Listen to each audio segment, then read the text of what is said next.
Imaginez participer à un jeu télévisé où vous êtes censé trouver l'amour. Mais derrière l'un des candidats se cache en réalité un tueur en série. Ça vous paraît dingue, non? Eh bien ça, c'est l'histoire effrayante de Cheryl Bradshaw, a choisi Rodney Alcala dans l'émission The Dating Game, sans savoir qu'il était en réalité l'un des pires tueurs en série du moment.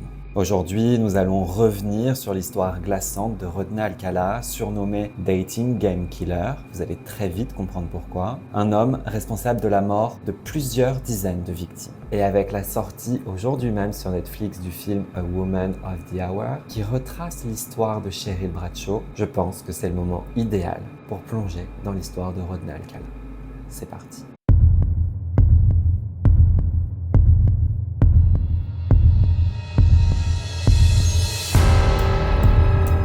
Salut! Rodney Alcala est né en 1943 à San Antonio, au Texas, dans une famille d'origine américano-mexicaine. Son père déménage la famille au Mexique en 1951, mais les abandonne 3 ans plus tard. Alcala, avec sa mère et ses 2 sœurs, vont aller s'installer à Los Angeles, mais malgré ce traumatisme, il était resté un élève plutôt doué, plutôt apprécié de ses amis. Il va participer à plusieurs événements dans son collège. Il va même faire partie d'une équipe d'athlétisme où il sera vraiment très apprécié. Donc malgré le départ de son père et tous ces changements, ça va.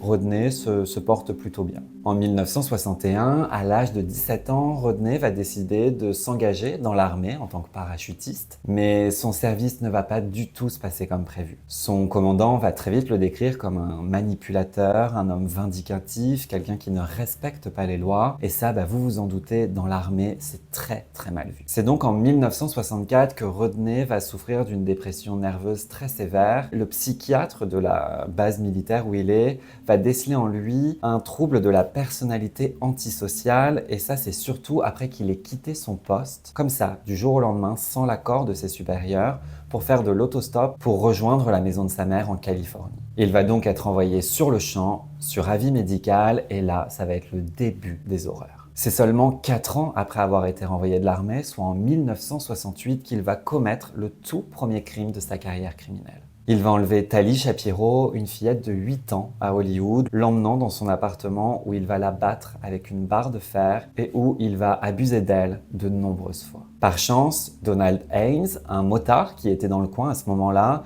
va remarquer l'enlèvement de la petite Shapiro et il va immédiatement appeler les secours. Heureusement, les secours vont arriver plutôt vite sur place, mais ils vont retrouver la petite dans un état vraiment catastrophique. Elle va baigner dans une mare de sang, elle sera inconsciente. Elle restera même 32 jours dans le coma et devra subir plusieurs mois de rééducation. Et évidemment, Rodney, lui, introuvable.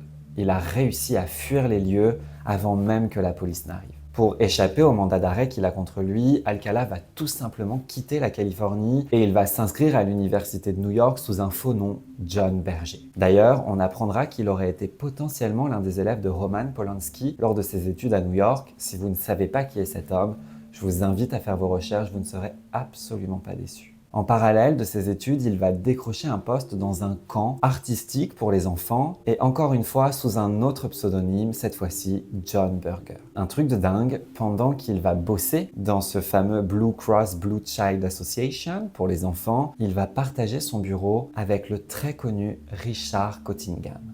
Si vous ne savez pas qui c'est l'un des tueurs en série les plus prolifiques des États-Unis. On estime qu'il a tué entre 80 et 100 personnes, en particulier des prostituées, et ils ont partagé le même bureau. Alors moi, ce que je trouve dingue quand même, c'est que s'il a été l'élève de Roman Polanski, et qu'en plus il a été collègue de Cottingham, son chemin était quand même tracé pour ne pas être un homme très équilibré. Mais revenons-en aux faits, même s'il a partagé le même bureau que Richard Cottingham, on n'aura jamais aucune preuve qu'ils se connaissaient ou même qu'ils aient agi ensemble.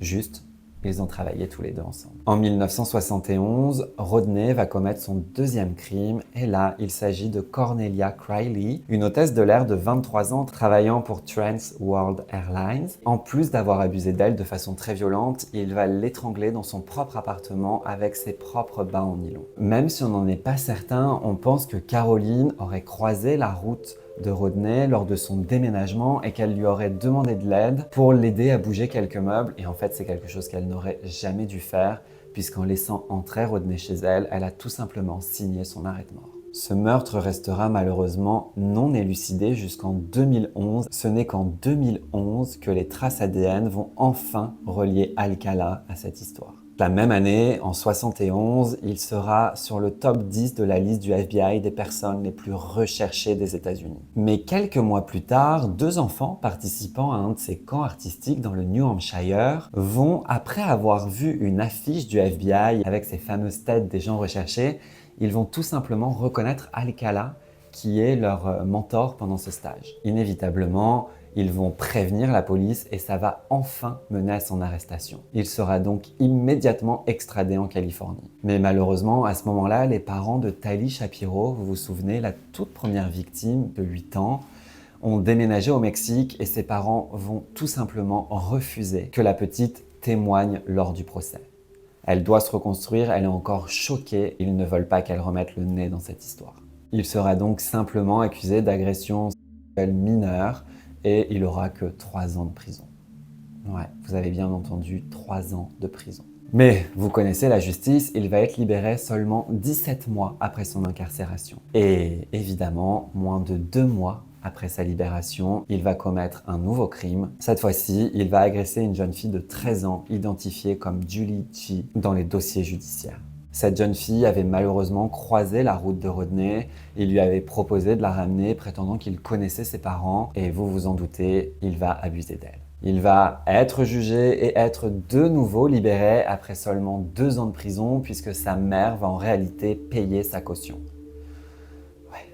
Après sa deuxième libération en 1977, son agent de probation, à la grande surprise de tous, va autoriser Rodney à se rendre à New York, malgré son statut de récidiviste et surtout sa possibilité de fuite. Et ça ne va pas manquer, les enquêteurs vont très vite se rendre compte qu'après seulement 1 semaine de retour à New York, il aurait tué Ellen Jane Hoover, la fille de Herman Hoover, propriétaire d'une boîte de nuit célèbre. Ellen, qui était également la filleule de Dean Martin et de Sammy Davis Jr., a été vue pour la dernière fois le 15 juillet 1977, soit 1 semaine après l'arrivée de Alcala à New York. Il n'y a presque aucun doute puisque dans l'agenda de la jeune fille, elle a noté un rendez-vous pour des photos avec le fameux John Berger. Son corps aura été découvert des mois plus tard, enterré sous des rochers près de la rivière Hudson, et c'est dans la même zone qu'Alcala avait déjà pris des photos d'autres jeunes filles. Donc on sait que c'est un lieu où il a l'habitude de se rendre.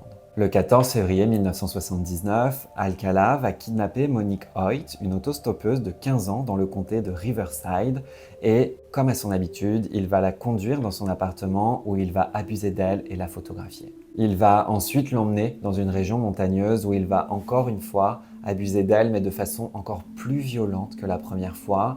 Et il ne va pas s'arrêter là, il va prendre en photo la jeune fille et se prendre en photo lui-même pendant qu'il est en train de lui faire subir des sévices absolument atroces.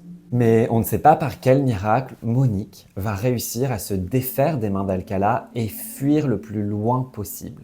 Elle va donc s'arrêter dans la première station-service qu'elle croisera sur son chemin et va réussir à contacter la police. Mais Alcala a déjà disparu et on ne va pas le retrouver tout de suite, mais c'est en juillet 1979 qu'Alcala va être de nouveau arrêté après avoir été relié au meurtre de Robin Samsoe, une fillette de 12 ans de Huntington Beach. Pour l'histoire de Robin, il va la prendre en stop, lui promettant qu'il va la photographier.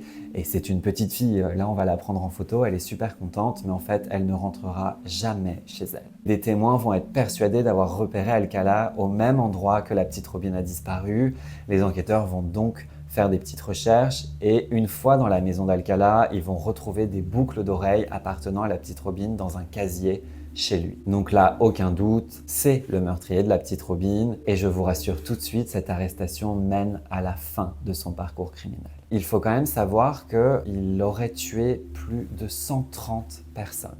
En tout cas, il y a 130 cas où il aurait été pas loin ou lié de près ou de loin à la personne. Enfin, il a toujours, son nom ressort toujours dans ces affaires-là. Quand je dis que c'est un tueur extrêmement prolifique, je ne pèse pas mes mots. Un procès va donc avoir lieu et il va être condamné en 1980 à la peine de mort. Mais surprise, en 1984, ce jugement va être annulé pour vice de procédure et en 1986, un nouveau procès va avoir lieu où il sera encore une fois condamné à mort et je vous promets que ce n'est pas une blague. Le verdict sera de nouveau annulé en 2001.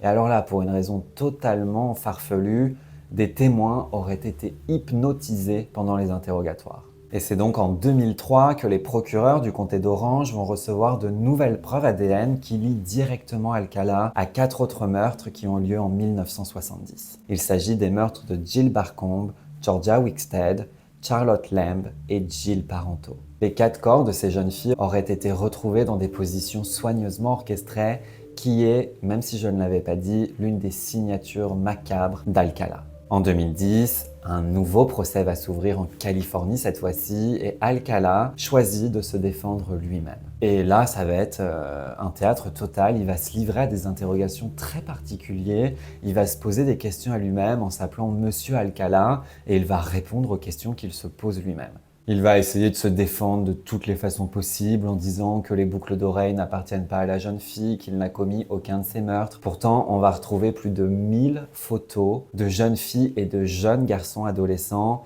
complètement dénudés. Pour plusieurs, il s'agit de victimes d'Alcala.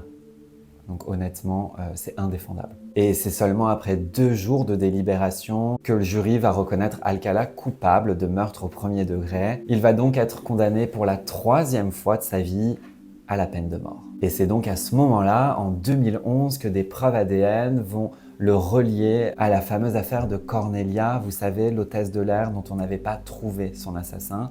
Et bien là, les preuves ADN vont enfin relier Alcala à ce meurtre. En 2013, il va donc être de nouveau jugé pour 2 meurtres et il va être puni de 25 ans de prison supplémentaire, en plus de sa peine de mort. Il va donc passer de très longues années en prison et c'est en 2021, à l'âge de 77 ans, que Rodney Alcala va mourir de façon naturelle. Il aura donc été condamné 3 fois à la peine de mort, plus 25 ans de prison supplémentaire pour 7 meurtres avoués.